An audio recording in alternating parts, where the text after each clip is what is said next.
Akron deploys $300K pothole-fixing trucks, replacing Road Crews. Akron, Ohio, is tackling its pothole problem with a high-tech solution. The P5 Durapatcher, single-operator vehicle that repairs road damage in under 2 minutes. The city has invested in these $300,000 trucks to dramatically speed up repairs and increase the durability of patches compared to traditional methods. From crews to automation, historically, fixing potholes required up to 5 workers manually digging out debris, applying patching material, and sealing the repair. This process could take hours per pothole and often resulted in temporary fixes that quickly deteriorated. The Durapatcher eliminates most of this labor, allowing one worker to complete the entire job from inside the vehicle. How it works: the Durapatcher uses a 4-step process. Air blast. High-pressure air removes loose debris from the pothole. Sealing liquid. A spray-on sealant improves adhesion of the new patch. Injection.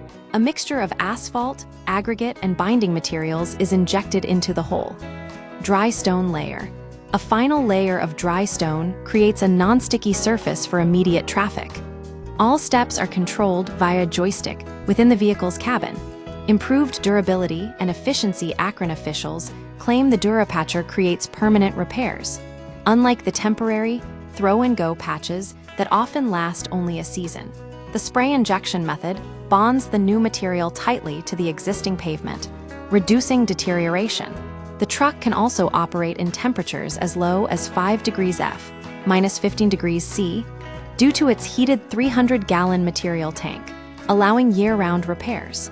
Resurfacing surge. Since adopting the Durapatcher, Akron has nearly tripled its annual road resurfacing from approximately 20 miles to 50-60 miles. This rapid improvement benefits drivers and reduces the burden on road maintenance crews. In essence, Akron's shift towards automated pothole repair demonstrates a trend toward efficiency and durability in infrastructure maintenance.